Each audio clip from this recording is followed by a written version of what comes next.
Good afternoon. Today we'll be concentrating on the basics of the stance and the backlift. Let me first talk to you about the stance. Well, the stance is basically how you prepare yourself in order to play your shots, and the stance also deals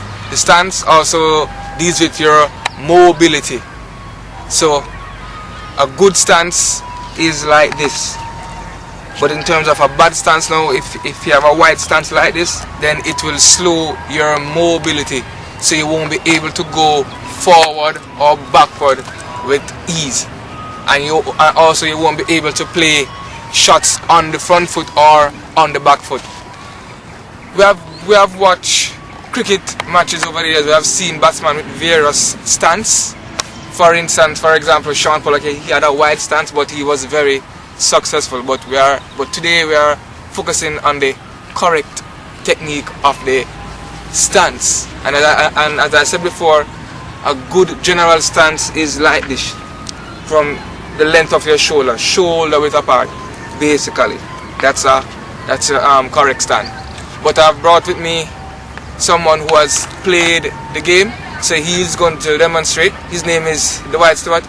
He'll be demonstrating for us the correct stance, and while he's doing that, I'll be running through the coaching points and what to look out for a complete and good batting stance. Alright?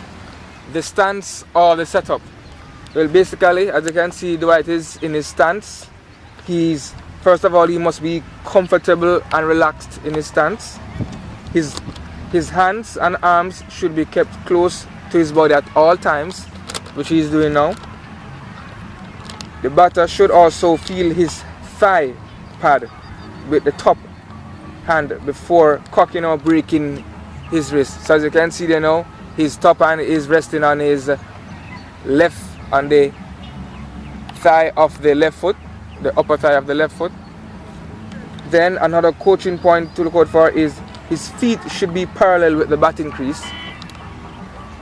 The weight is most of his weight is basically placed on the balls of his feet, but his weight should also be evenly distributed. His knees should be slightly bent, not bent too much. Also, he should have an upward stance, not too way down. Also, the batsman should be looking side on. His head should be still at all times and his eyes level. He should be looking around or over his shoulder to keep his body balanced, because if he's looking in this direction away from the bowler, then most of his energy and alignment will be towards mid-off, which he's trying to prevent. He should be looking straight down the wicket at the bowler coming up to deliver that ball, so he can be able to move backward or frontward without any problems. So that's basically the stance, and as I said before, the main purpose of the stance is to get effective mobility within your crease. Alright, afternoon again, we'll continue our documentary here. The next phase of the batting we'll be looking on is the backlift.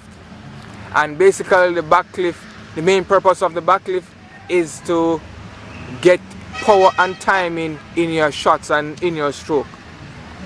And first thing, the backlift is basically lifting up the bat without moving your head out of position and your feet and everything. Just bringing your bat back towards the stumps or the keeper, close to your body, in line with your body. So that's basically what the backlift is about. Now I'm going to be going through the various coaching points of the backlift. And first, with the backlift, you should bring the bat should be taken back towards the stumps, to the back of the shoulder and close to the body, with your elbows pointing towards the bowler and your head still, your eyes level, and you're looking over your shoulder. Another coaching point, as you raise the bat, as you bring back your bat towards the stumps and the wicketkeeper, your wrist should cock or break, meaning your top hand you will have a normal grip. But with the bottom hand, your thumb and your index finger basically holds the bottom section of the bat. Just to, because you don't want to be holding on to the bottom of the bat firmly, because you won't be able to bring back your bat as freely and smoothly behind your shoulder. The next coaching point of the back lift is the face of the bat should be pointing towards point. As you can see now on your video, the head should be kept as still as possible, as you see now.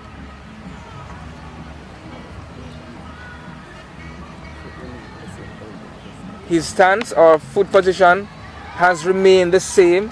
He still has, his knees are still slightly bent.